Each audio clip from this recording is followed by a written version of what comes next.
Okay, so I'm a lorry driver. Am I scared about AI? No, I'm really not. I've spent so much time at Felixstowe Docks with the autonomous vehicles that they've got there, which, if I was to liken them to human evolution, are more... They're not even Neanderthal. They're somewhere between the slime that crawled out of the evolutionary puddle and started to maybe walk upright, but still dragging their knuckles on the ground. I'd love to be able to show you a video of them working, but you're not allowed to video on the docks. You go in there early in the morning and these things, they're following each other around line astern and they frighten each other. So you get to a corner and one of these things will go, oh, a corner, I better slow down. not that it was moving at any pace, but I'll slow down. And then the one behind is like, oh, there was something in front of me, it's an obstacle. Oh, I'll slow down and stop. And then everything stops. So you'll have maybe 2 or 3 of these things in a queue, all stopped, waiting for each other to grow a pair. Meantime, you have human beings. Now, what did that fella call us? Low value human capital. And we have X number of hours that we can drive in a day. 9, 10 twice a week. And we have to plan our journeys, plan our breaks, and these things are just driving around the docks. they don't care if the box is on the right way round, the wrong way round. Oh, yeah, it's a nightmare. Anywho, yeah, so am I scared of AI? No, I'm not scared of AI. Could AI make my life easier? Yes, definitely. Now I think of what I do during the course of a day. I have 3 sheets of paper in the truck with me at any given time. One's a log sheet, container I've picked up, where it came from, where it's going, and yeah, if I know what was in it, who the customer was, which 9 times out of 10 I don't know. No, that's unfair. Not 9 times, 5 times out of 10 I don't know. Sometimes I get told who the customer was, sometimes I don't. If I know, I'll put it down on the sheet. If I don't, I don't. So, look at the amount of data that I record during the course of the day. So, when I start up in the morning, first thing I do, switch my card over to other work, start the day. And then I will go to my timesheet, fill in my start time. Obviously I know it's going to be a 10-hour basic day, so I put that in, 10-hour basic day. I don't know what my finish time is, I won't have a clue during the course of the day. I really will not have a clue at any time until I've stopped, turn the engine off, end shift. Then I can go back to my timesheet, record my finish time, total hours for the day, yada yada yada. And then there's the other sheet, the defect sheet, which, yeah, our company is pretty basic. Does your truck still have wheels on it? Yes. Does it have a steering wheel? Yes. Does the horn work? Yes. Are there any leaks under the cab? No. So you go through it. I mean, it's a fairly basic thing. I've worked for companies that insist that you take photographs.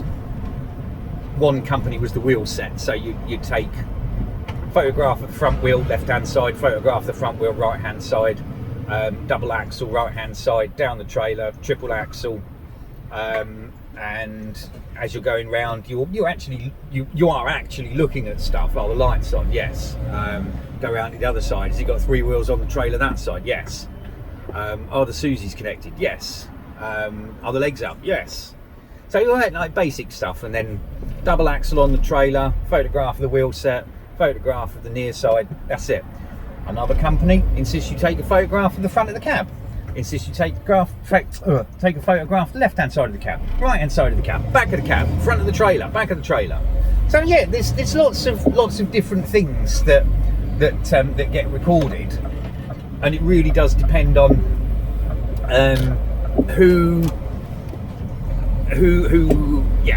what data the company that you work for want. But there is so much more. You think about it. In the course of any given day, I mean, the other thing that goes on our defect sheet is start mileage, finish mileage. So I only ever put the start mileage down because obviously the next day the start mileage is the finish mileage for the previous day. So I'm not going to repeat myself. Don't give me 2 boxes. I only need one. I need 2 boxes at the end of the week, because that way I'll have a start mileage for the Friday, finish mileage for the Friday, clocked out, take my card out, I'm off home. So yeah, there's a lot more that you can actually fit into that information space, like, for argument's sake, how many miles you've driven during the course of the day. So if you are, let's say for argument's sake, you're on an app. I mean, the fairly popular app's TruckCom. With TruckCom, I think you put in your trailer number, you put in your box number that you've got on board, etc., etc. I mean, that's fairly generic stuff. Think about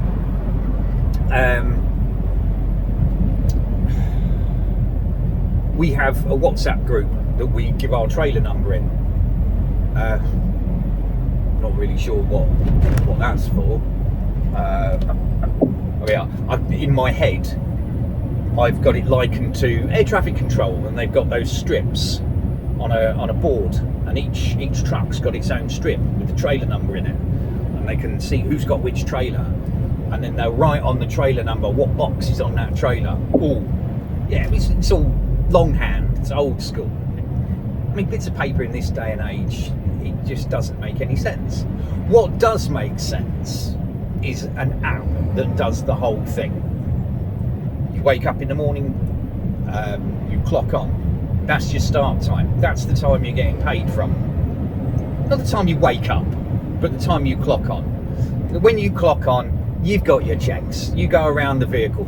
Now, the way I would envisage an app to work is some companies require you to have photographs, some companies don't. So if you had an app that had a back-end management tool, so the management can turn off features or turn on and off features. So you've got the app, you've got the package. The package can require the driver to take photographs. Front right wheel set on the unit, wheel set on the trailer, other wheel set on the trailer, wheel set on the unit, other side, front of the cab, back of the cab, turn those features on and off. Do you require the driver to take that photograph? Yes, no.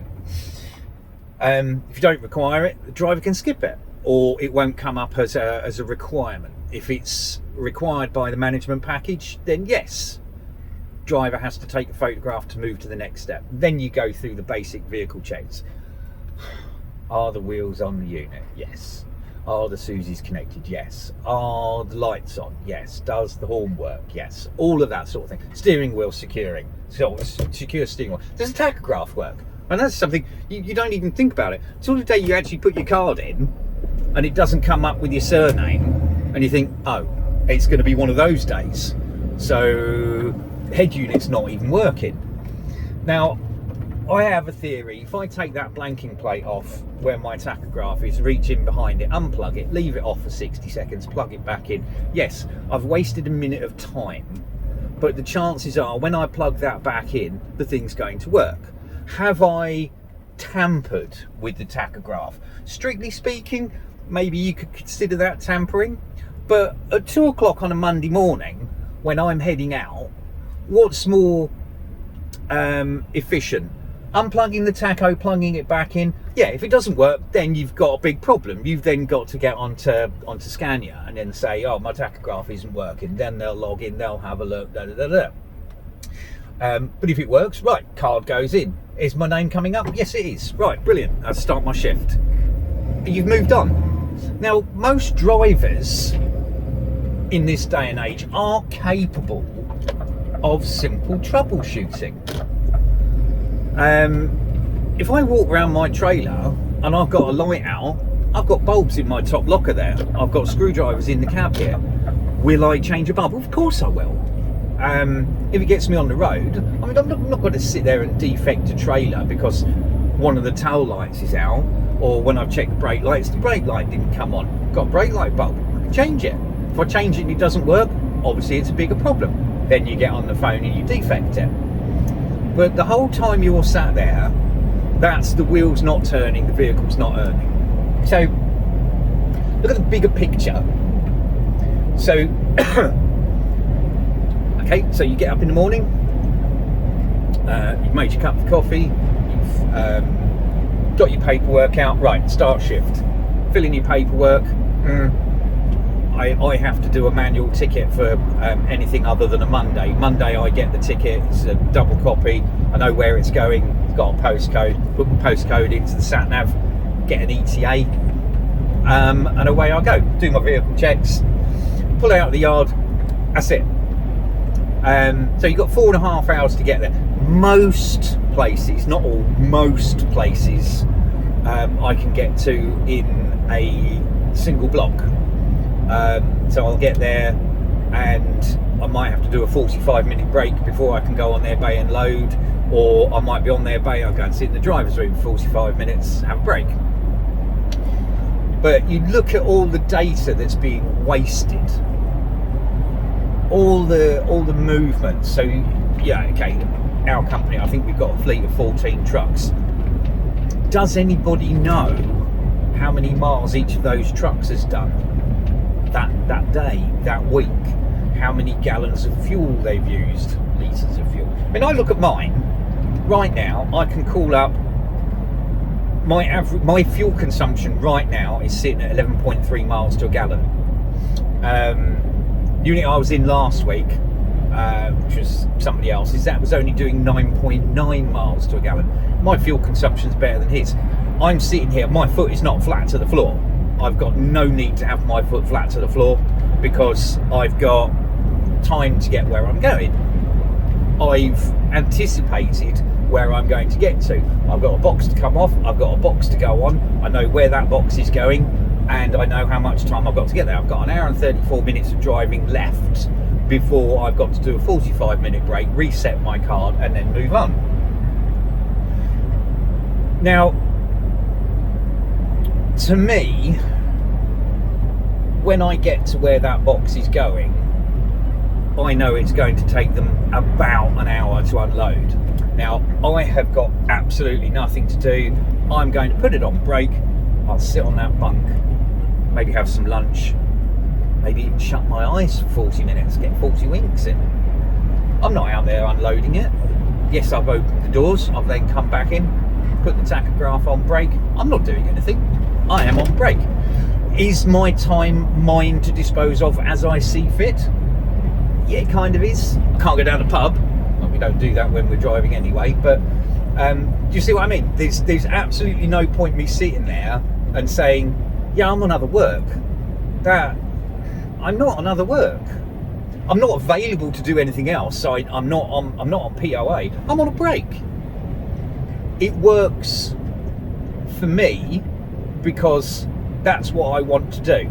Am I going to pull out of there and then do a break 45 minutes before I go down the road? I'm sure people will be on the phone to me before too long going, hey, you just sat for 50 minutes getting unloaded. You've pulled out and now you're doing a 45-minute break. Now, I know there are some companies that operate like that, and there are some people that operate like that. But I was genuinely on a break. Likely as not, I am asleep. I've already spent 2 hours asleep getting unloaded at a place this morning. So you look at all of that data. I'll give you a for instance. I had the potential to be stopped for an hour on the M6 yesterday. I chose not to. I chose to get off the motorway, get into the nearest town to where I was going. I had to do a 45-minute break. There was no way, with the delay I already had on the M6, that I was going to get where I was going before I went over 4.5 hours. I'm kind of trapped. I was booked in for 7:30. I can't make it. I cannot make it. I would have been 10 minutes early, 50 minutes early before I got there. I knew it's a 3.5 hour tip. Now, the way my brain works, if I'm going to get there, I've still got 5 minutes of driving time left to reverse into the bay, stop, hand my keys over, put it on brake for 45 minutes. Yeah, I'm there for 3.5 hours. I'm on a split shift now. I've actually been asleep on the bunk. So, yes, that's a genuine break.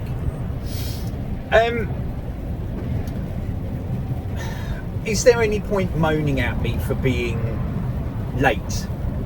No, there isn't. It was out of my control. It was one of those things.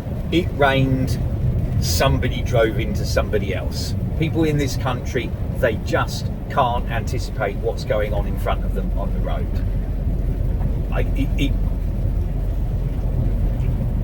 It really winds me up. A little bit of rain, it's like Dodgems. Literally, I was 3.5 miles, 4 miles from my destination. Can't get to the junction I need to come off at. I've got to take the junction beforehand, go into town, do a 45. That's really frustrating. And then it makes me look bad because I don't like being late. And by the time I actually arrived there, I was 40 minutes late. I got there, they were unloading another lorry. I could not get in on the bay. That's just the way it is. It took them another 25 minutes to load him. Could they have moved him? Yes. Why didn't they? Because he was on a taco break. So, yeah, they can't move him. Yeah, so it gets frustrating. But all of that data is just going to waste. It's going to waste.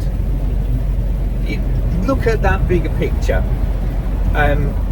If your app on your phone recorded your start time, it can tell that your phone is moving.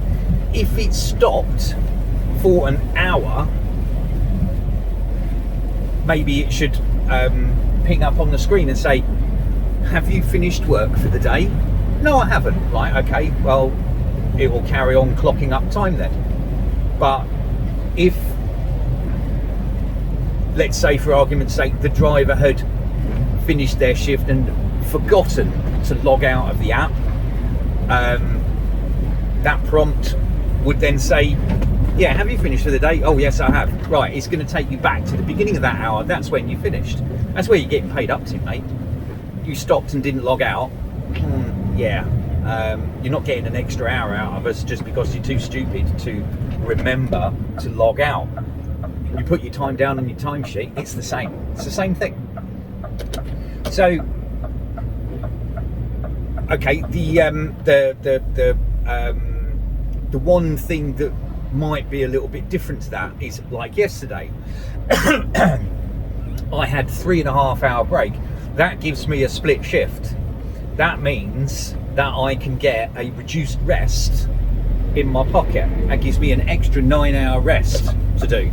So I can now do 10 hours of driving and have a 9-hour rest and carry on. I've still got my 3 reduced rests that I can use during the rest of the week. Company I work for, sometimes they say to you, yeah, get 11 off. Now, when you're driving a truck, when you're tramping, you're trapped in the cab. It's the dog kennel. It's where you live for the week, Monday to Friday. If you park up somewhere, are you going to get 9 hours of rest or 11 hours of rest? No, you're not. Now, a lot of the time, I will get to the end of the day, I'm pretty tired, and I'll go, okay, that's it, I'm done for the day. I'll fill in my timesheet, do any paperwork I've got to do, put the tachograph on rest, end my shift. And I'll get in the bunk and I'll just go to sleep. Now that will usually last maybe an hour and a half, 2 hours, and then I'm up again. So then I'll have my tea, maybe watch something on my phone, get to, I don't know, maybe 7 or 8 o'clock at night. Right, okay, now it's a sensible time to go to bed. So I will check to make sure I know where I'm going in the morning, check the sat nav, see what road closures there are, bit of forward planning, go to bed. Now, strictly speaking, all of that, or that forward planning, that's other work. But it's the difference between doing it at night when there's no traffic, or doing it at rush hour in the morning where there's loads of traffic, or the time that I'm usually out on the road, which is between 2 and 4 o'clock in the morning. I can be fairly certain there's not going to be heavy traffic, but there are going to be road closures. There's almost daily closures on the M25. I think this week they're doing between junction 29 and junction 30 and 29. So you can't come on the A13 and go round the M25. You've got to skip a junction. That means going up through the A128, coming up as if you're going to Brentwood, and then jump on the A127, and presto, you're at junction 29. So you've missed the road closure. Now, again, advance notices on the overhead signs telling me that junction 8 to 10 on the M11 is closed, and that's exactly where I'm going. But usually those roadworks are removed by around about 4 o'clock in the morning. SatNav will plan me a diversion if the road closure is still on. If I get there for about 4 o'clock, 4:15, likely as not, as you approach the junction, there's no cones there, you just plough straight on through. Then all of a sudden you're ahead. So you've gone from being pushed for time, trying to get it in the 4.5 hour window, and as you're progressing, that 4.5 hours, now I've got 30 minutes of leeway. That's a lot of wiggle room. Things can go wrong, but I haven't had to take a diversion. If I had to take a diversion, I had 15 minutes of wiggle room. So I'm using today as an example. That was what was happening today. Road closure on the M25. The next closure was up on the A47, but again, that closure's taken off at 6 o'clock in the morning. So by the time I got there at 25 past 6, the closure's gone. So working from what you know on a day-to-day basis, because you see it on a day-to-day basis, don't send me out onto the M25 at 7 o'clock in the morning when every man jack's trying to get into work, because I'm now sat in the traffic. That 4 hour 15-minute journey from London Gateway up to Swine's Head, which is what, 145, 150 miles? That's going to take me 5.5 hours. Not the 4 hours and 15 minutes it took me to get there by starting at 2 o'clock this morning. Now, I don't have a problem starting at 2 o'clock in the morning. I don't have a problem starting at 1 o'clock in the morning. Where it becomes problematic is when you get those early starts. So this week, Monday, I was up at 12:30. I needed to be at the yard for 2 o'clock latest to go to, where did I go? I went up to Skelmersdale.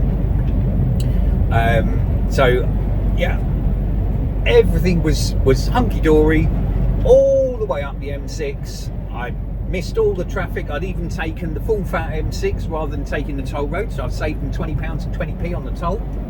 And then 5 miles from my destination, everything went wrong. Could I have planned for that? Yeah, I could have started on Sunday. With the time that I got up and the time that I left the yard to go up there, it was sensible for me to do that.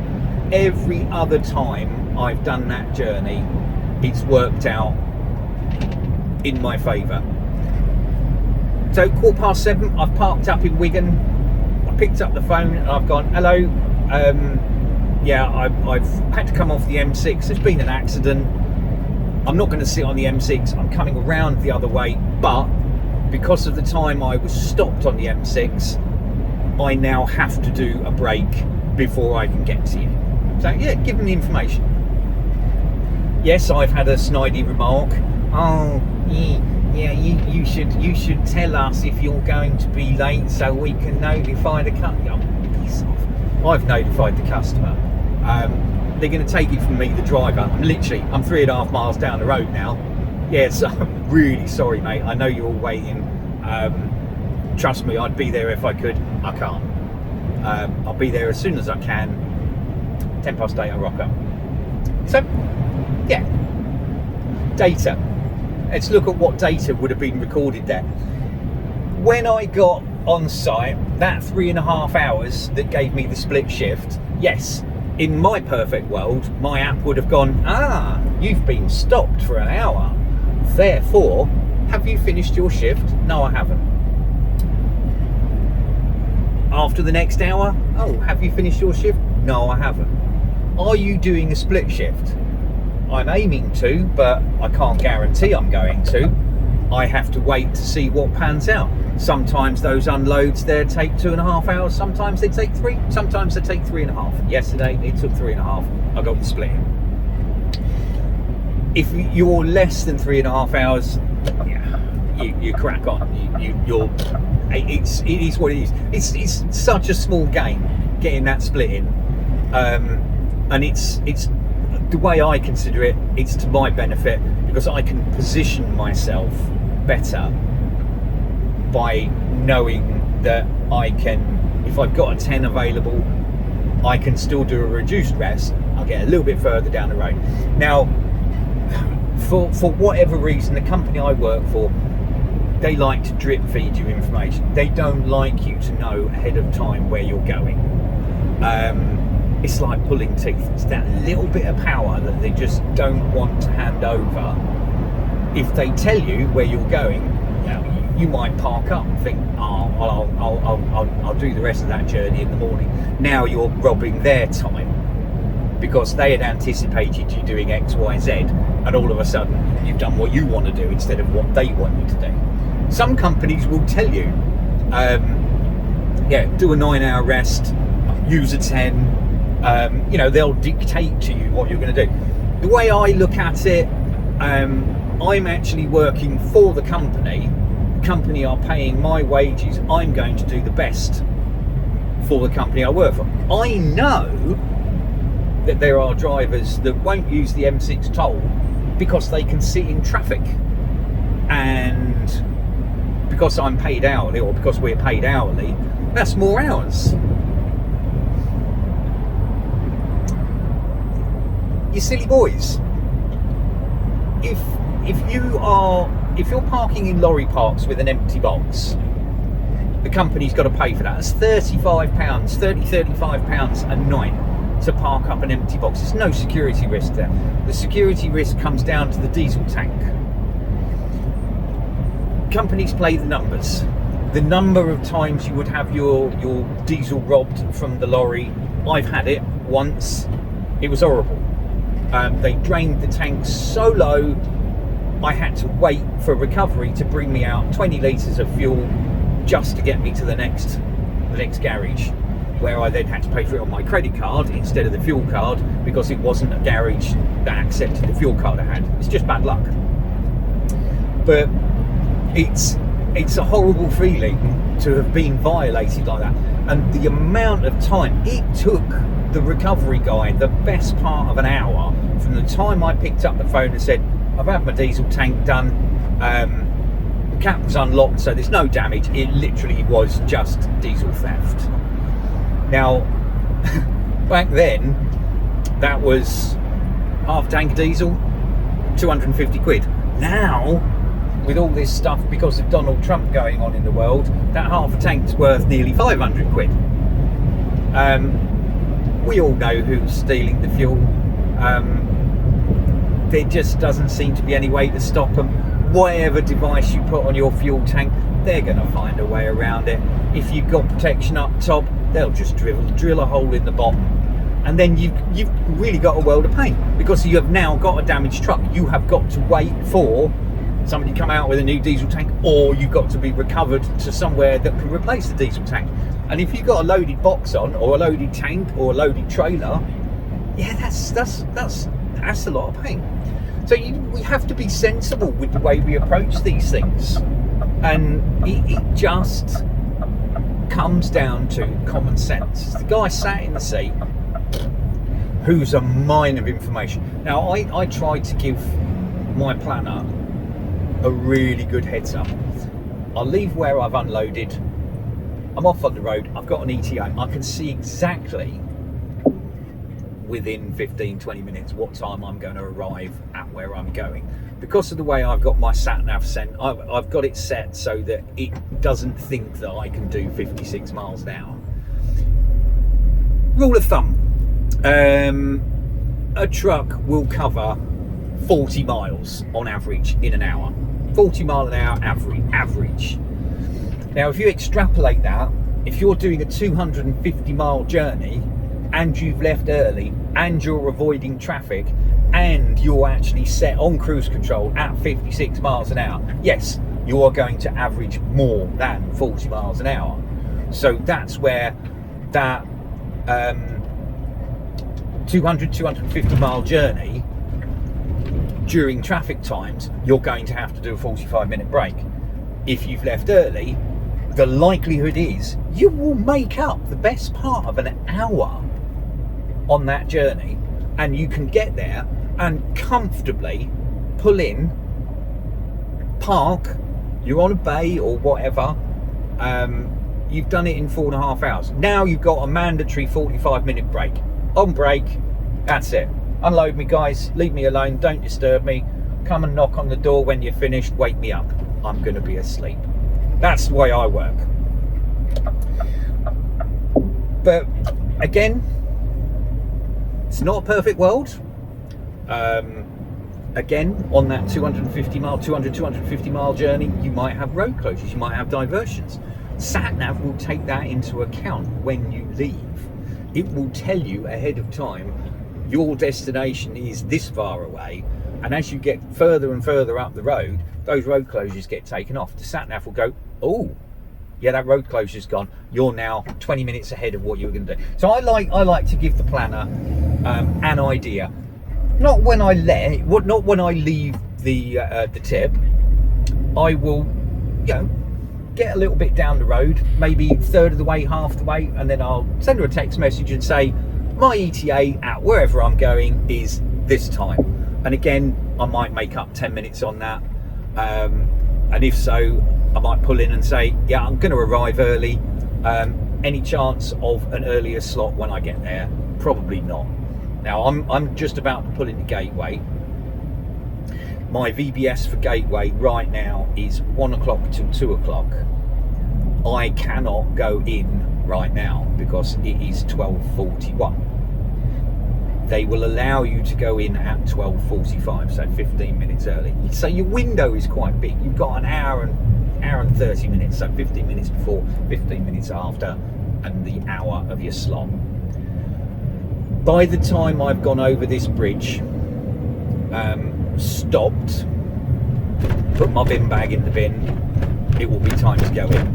I'm not going to do what some of these people do. They'll actually pull up to the gate and sit and wait for 1:45. Now that's really frustrating. If you've got a VBS that's for an hour beforehand and they're sitting waiting for 1:45 and you are literally willing them out of the way because you've now got minutes to get in, yeah, that's frustrating.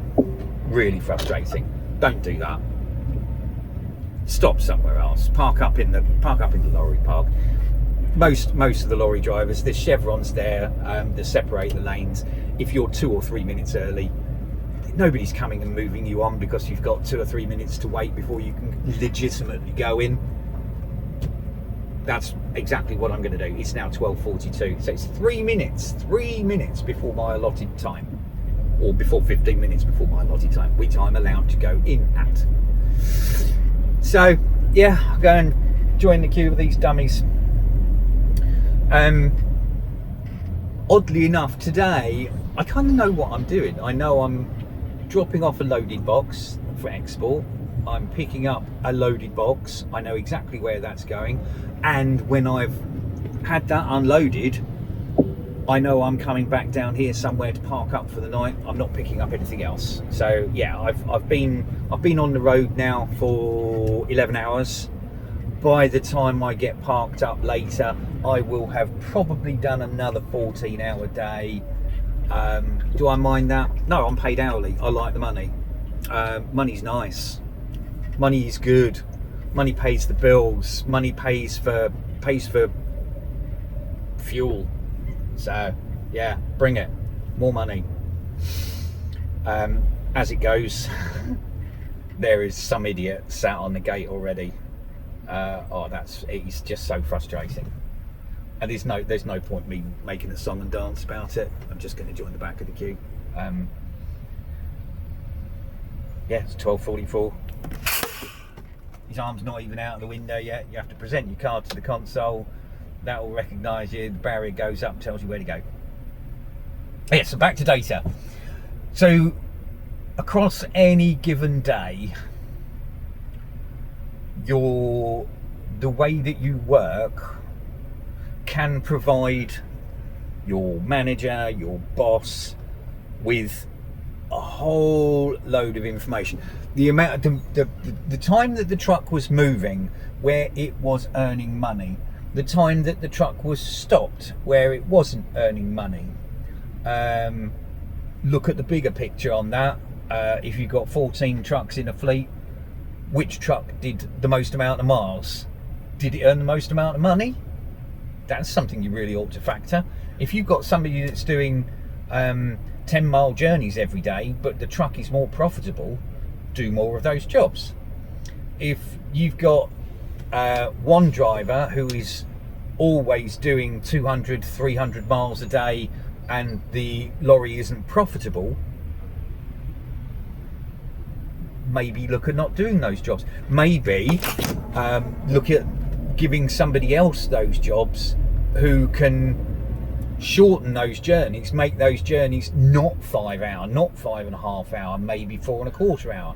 Maybe that, well, I'm pretty sure the reason I get the jobs that I get is because of the way I work. In all honesty, I kind of like that. I like the way that's working for me. It's most of the time pretty good. It's going to be a bit busy today because I've got box to drop, box to pick up, and then I've got a 20-mile journey, 45-mile drop, 20-mile journey back, park up. Like I said, probably 1:45. By the time I get out of here, it's going to be probably 1:30. It's going to take me probably 45 minutes to get there. Then I've got to do a break. Then I leave there and I start coming back here. I factor in an hour to get back here, find somewhere to park up. It doesn't have to be secure parking because I'll have an empty box on, so I can sit in a lay-by. That suits me. I was in a lay-by last night, nice and quiet. Go in a lorry park, yeah, you got people reversing into the spaces all night long. Warning, vehicle reversing. Yeah, that's not conducive to a good night's sleep.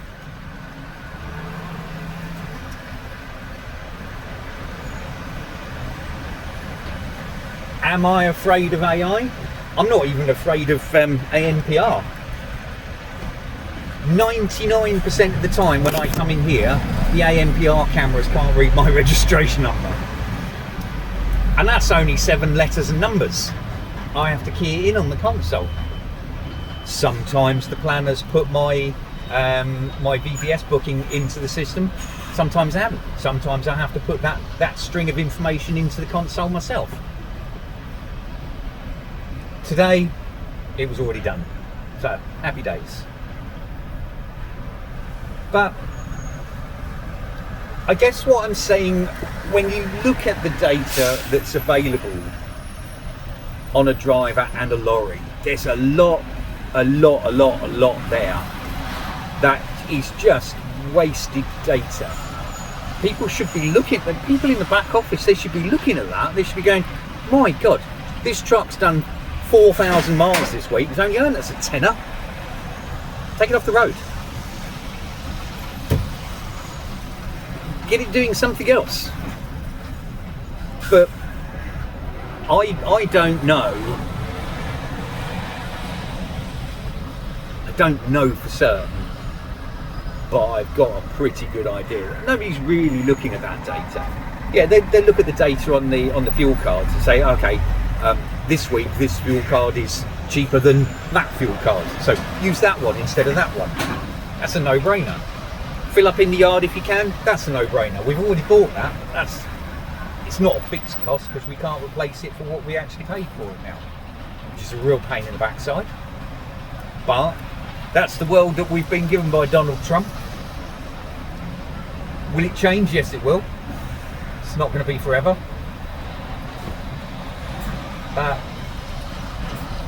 yeah, AI can't do what I do. It just cannot. If all the trucks in the UK were replaced with automated trucks tomorrow running on AI, like the ones down at Felixstowe, trust me, they'd either need their own road or the road network in the UK is going to grind to a massive heaving stop. Nobody wants that. I've had a message come up on the console, they're going to inspect my truck. So, speak to you again. Bye.